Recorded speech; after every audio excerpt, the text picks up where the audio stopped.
Assalamualaikum warahmatullahi wabarakatuh. Selamat siang, salam sejahtera untuk kita semua, anak-anakku yang saya cintai. Hari ini Pak Guru ingin membahas dan melanjutkan materi tentang bab 4, yaitu semangat kebangkitan nasional tahun 1908 dengan media video recorder seperti ini. Mengulang kembali tentang materi bab 4 kita, bahwa ada 3 materi pokok yang akan kita bahas tentang kebangkitan nasional. Yang pertama yaitu tentang kondisi bangsa Indonesia sebelum 1908. Pada halaman pertama di buku paket kalian akan menemukan lirik lagu Bangun Pemudi dan Pemuda karangan Simanjuntak. Cobalah kalian nyanyikan ya, di rumah, kemudian silakan direkam dan dikirimkan ke Japri ataupun di Google Classroom. Apa yang sudah bisa kalian nyanyikan seperti lagu di atas. Kemudian apa sih yang kalian rasakan dan pikirkan saat menyanyikan lagu nasional Bangun Pemudi Pemuda tersebut. Berikutnya yaitu Guru akan tampilkan sebuah gambar tentang kondisi dan keadaan penjajahan pada saat itu yang mengakibatkan sebuah kebangkitan rakyat Indonesia. Munculnya kebangkitan nasional itu karena rusaknya ekonomi Eropa akibat peperangan pada abad ke-15. Sehingga menyebabkan bangsa Eropa ini melakukan ekspedisi untuk mencari sumber ekonomi baru ke seluruh dunia, termasuk Indonesia. Ekspedisi ini menemukan sumber ekonomi dan lahan baru untuk dilakukannya perdagangan. Ternyata bangsa Eropa ini tidak hanya melakukan perdagangan, melainkan ingin menguasai dan menjajah negara-negara yang mereka anggap baru diketemukan dan menguntungkan. Awal dimulainya penjajahan Belanda ini di Indonesia sejak didirikannya VOC pada tanggal 20 Maret 1602. Ya, tentunya kalian pernah mendengar VOC itu Verenigde Oost-Indische Compagnie. Ya, jadi company kalau kita itu melihat.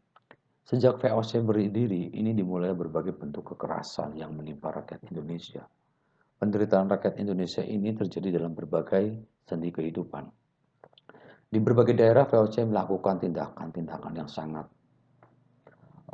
kita kenal hari ini. Salah satunya adalah politik divide et impera, yaitu mengadu domba antara kerajaan satu dengan kerajaan yang lain. Kemudian ada kultur stelsel, yaitu tanam paksa, yaitu menyuruh rakyat Indonesia itu untuk bercocok tanam secara paksa apa yang dikehendaki oleh Belanda. Sistem tanam paksa ini mewajibkan rakyat menanami sebagian dari sawah ladangnya itu berbagai tanaman yang ditentukan oleh Belanda pada saat itu. Nah, ini salah satu bentuk penjajahan ya, kultur stelsel, kemudian politik divide et impera. Di pihak lain, penjajah mendapatkan kekayaan bangsa Indonesia yang berlimpah ruah. Penderitaan bangsa Indonesia ini menumbuhkan benih perlawanan di berbagai daerah. Perjuangan melawan penjajah ini dipimpin ulama dan atau kaum bangsawan pada saat itu. Salah satunya adalah Sultan Hasanuddin di Sulawesi Selatan, Sultan Ageng Tirtayasa di Banten, Tuanku Imam Bonjol di Sumatera Barat, Pangeran Diponegoro di Jawa Tengah, dan lain sebagainya. Hal ini disebabkan karena penderitaan rakyat Indonesia yang sangat merugikan bangsa Indonesia pada saat itu. Tetapi perjuangan rakyat untuk mengusir penjajah ini tidak berhasil. Kenapa? Karena perjuangan rakyat Indonesia pada saat itu masih bersifat kedaerahan dan belum terorganisir secara modern. Penderitaan yang dialami bangsa Indonesia itu menyadarkan beberapa orang Belanda yang tinggal atau pernah tinggal di Indonesia. Ini salah satu contoh daripada pahlawan-pahlawan Indonesia pada masa kebangkitan nasional. Dan lebih banyak lagi, ya, ratusan lagi tokoh-tokoh ulama maupun bangsawan maupun tokoh pemudi-pemuda yang menjadi sosok perjuangan pada saat itu. Kemudian Ada juga buku Max Havelaar ya ini. Nah, di antaranya itu ada buku Max Havelaar ini dibuat oleh Baron van Havel, Eduardo Stekel, Van de Venter, ya. Nah, ini menulis buku Max Havelaar. Buku ini menggambarkan penderitaan rakyat Lebak Banten ya akibat penjajahan Belanda, Mr. Van de Venter. Sehingga mereka mengusulkan agar pemerintah Belanda ini menerapkan politik balas budi atau etis politik. Politik balas budi ini ada 3 program. Yang pertama adalah edukasi, transmigrasi, dan irigasi. Atas desakan berbagai pihak, akhirnya pemerintah Belanda ini menerapkan politik balas budi atau etik politik. Politik balas budi ini untuk kepentingan rakyat Indonesia, bukan untuk kepentingan rakyat Indonesia, tetapi untuk kepentingan pemerintah Belanda. Contoh, irigasi ini dibangun untuk kepentingan perkebunan milik Belanda, ya. Tetapi rakyat Indonesia mendapatkan salurannya. Ya, tetapi kepentingannya air ketika itu panennya melimpah ruah itu nanti kembali lagi kepada pemerintah Belanda. Di sisi lain pembangunan sekolah ini melahirkan, ya, ini ada edukasi, ya, edukasi berarti salah satunya pendidikan, yaitu pembangunan sekolah melahirkan dampak positif bagi bangsa Indonesia sehingga memunculkan masyarakat terdidik dan mulai memiliki pemahaman dan kesadaran akan kondisi bangsa Indonesia yang sebenarnya.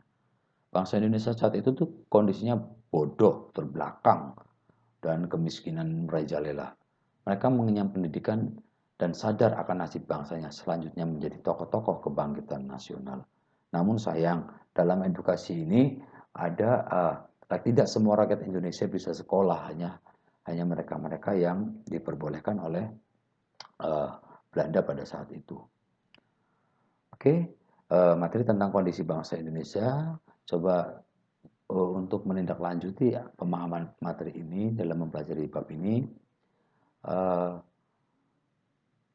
kalian isikan di dalam buku tulis kalian, lakukan penilaian diri atas pemahaman kamu terhadap materi ini. Ya, materi pokoknya adalah kondisi bangsa Indonesia. Kamu isi sudah memahami, paham sebagian atau belum paham. Kalau sangat memahami, silakan kalian berikan alasannya.